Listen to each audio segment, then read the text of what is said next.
Mientras el Fondo Monetario Internacional prevé que en el 2017 las perspectivas económicas mundiales mejoran con los lunares de crecimiento del Ecuador y Venezuela en América del Sur, el SRI promulga una resolución que crea estímulos tributarios a las empresas que promocionen el uso del dinero electrónico del Banco Central como medio de pago.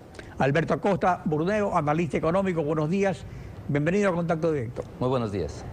El lunes 24 de abril se publicó en el registro oficial la resolución del SRI de abril 10 sobre los costos y gastos para la promoción y publicidad de bienes y servicios que serán deducibles hasta un máximo del 4% del total de ingresos grabados del contribuyente, y dispone que este límite no será aplicable en el caso de erogaciones incurridas por los contribuyentes para publicitar y difundir el uso del dinero electrónico emitido por el Banco Central como medio de pago. Ahora, este grupo de empresas es marginal, pero la medida tiene un efecto, un mensaje. Cuando ha habido un desinterés masivo en el uso de ese medio de pago, ¿cuál es el mensaje? Bueno, vemos que el gobierno ha tomado medidas reiteradamente para introducir el dinero electrónico a la economía ecuatoriana. No es la primera medida y por eso hay que entenderlo en su contexto. Vemos que por un lado se creó el año pasado una devolución de IVA, alrededor de 50 millones de dólares por año, que se regalan a los ciudadanos en devolución de IVA en dinero electrónico. Otra medida, la Superintendencia de Bancos, la Superintendencia de Poder de Control de Mercado el año pasado, trató de obligar a los bancos de que utilicen dinero electrónico. También tenemos una capacitación que se dio recientemente a los comercializadores de GLP. Y finalmente, vemos que el gobierno trae a un experto internacional, al exministro griego de Finanzas, Varoufakis, quien habla de la necesidad de tener una soberanía monetaria, es decir, tener una moneda propia. Entonces vemos que el gobierno está en una política clara de impulsar el dinero electrónico a toda costa, y esto nos lleva a preguntarnos ¿por qué? ¿Por qué en este momento? Y yo creo que la respuesta viene por el lado del gasto. Tenemos un gobierno que está en una etapa de ajuste y que resiste ese ajuste, y lo resiste a través de más endeudamiento. Pero inclusive el endeudamiento cada vez se le vuelve más esquivo, no es posible seguirnos endeudando a este ritmo.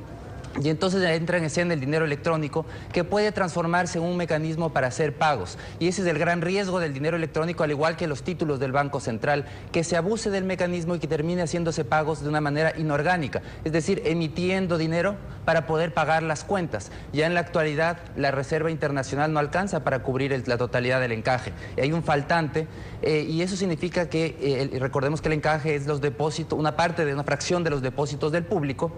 Y entonces, si es que no alcanza para cubrir el encaje bancario, tampoco alcanza para cubrir el dinero electrónico. Es decir, el dinero electrónico en la actualidad está respaldado por otros activos, pero no por dinero en efectivo o oro en las reservas internacionales. Ahora, se esperan cambios del gobierno entrante de acuerdo a los anuncios del presidente electo, especialmente en el área económica.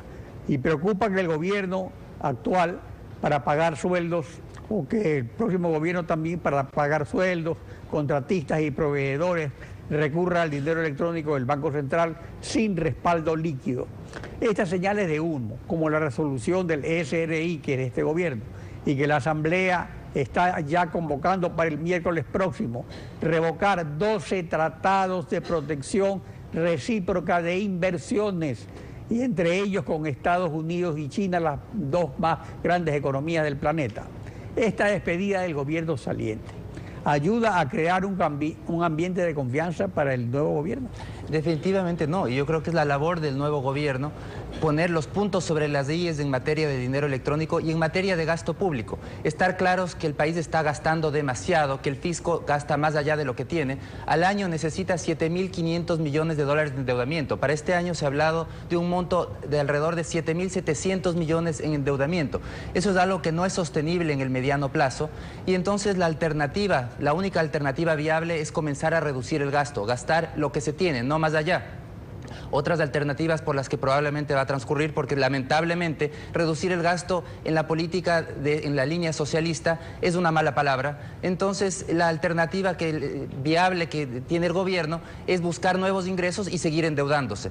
Lamentablemente buscar nuevos ingresos significa que los ciudadanos paguemos por ese gasto, porque hay que recordar que no hay almuerzo gratis en economía, siempre alguien paga, y en este caso somos los ciudadanos quienes vamos a tener que pagar por este exceso de gasto a través de nuevos impuestos, que probablemente en los próximos meses habrá algo de eso, y ojalá que no sea la otra vía, el dinero electrónico sin respaldo adecuado como mecanismo de pagar, porque finalmente también lo pagaremos los ciudadanos vía un proceso inflacionario si es que se utiliza dinero electrónico y menores precios si es que se trabaja con dólares norteamericanos.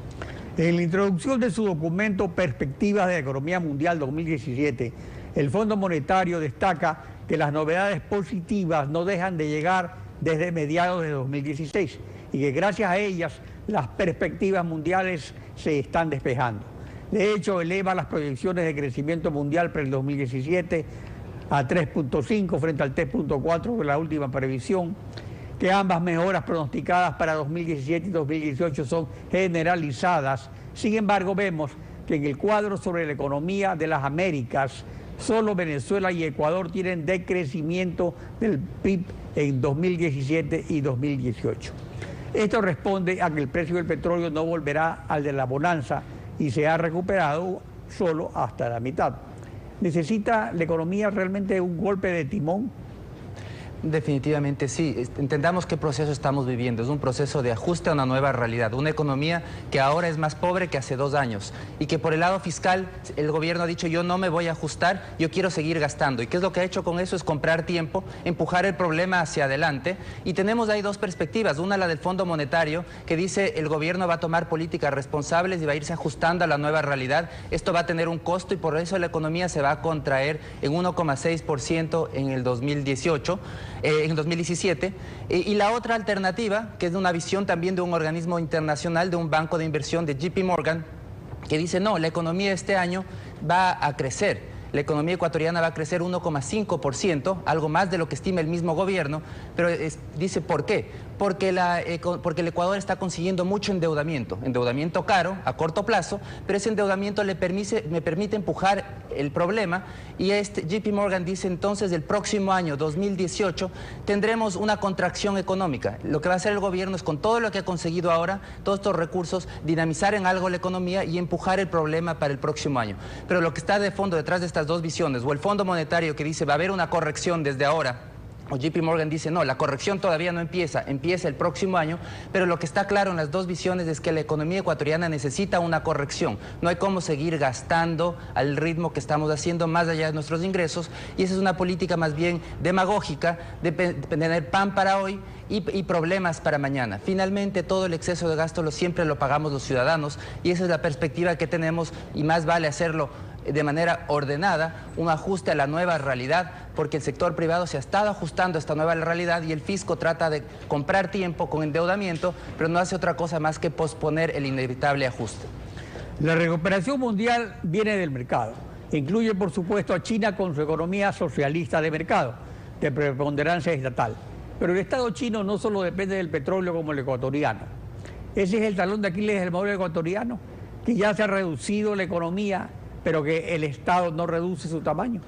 Definitivamente tenemos una economía que durante el año pasado se contrajo en todos sus rubros más importantes. Se contrajo el consumo de los hogares, se contrajo el empleo, que es la variable de ajuste en una economía dolarizada. Tenemos menos empleo adecuado, se destruyeron empleos adecuados y la gente tuvo que ir al subempleo o al empleo inadecuado. Se contrajo el gasto del gobierno, se contrajo la inversión tanto pública como privada, es decir, toda la economía se ha ido contrayendo, pero vemos que a nivel público, a nivel del fisco, el ajuste ha sido insuficiente porque todavía se requiere 7.500 millones de dólares en financiamiento neto. Y vemos que esta política de posponer el ajuste con endeudamiento, un endeudamiento agresivo, es una política costosa que ya está pasando factura a las finanzas públicas. En la actualidad, en el 2016, el presupuesto que se destinó para servir la deuda, tanto capital como intereses, fue de alrededor de 11.000 millones de dólares, prácticamente el doble de lo que se destinó para el presupuesto conjunto de salud y educación. Ese es el costo de tener una deuda de corto plazo, una deuda cara, y tratar de posponer el ajuste y de enfrentarnos a la realidad de que el fisco gasta más allá de lo que tiene, vía endeudamiento externo e interno. Alberto Acosta, gracias por tu participación y contacto. Muchas gracias. este fin. Concluimos así esta emisión y como siempre lo hacemos, agradeciéndole a usted por su confianza y sintonía. Nos volvemos a encontrar mañana, Alfredo. Mañana continuamos, rollando la información en contacto directo. Buenos días.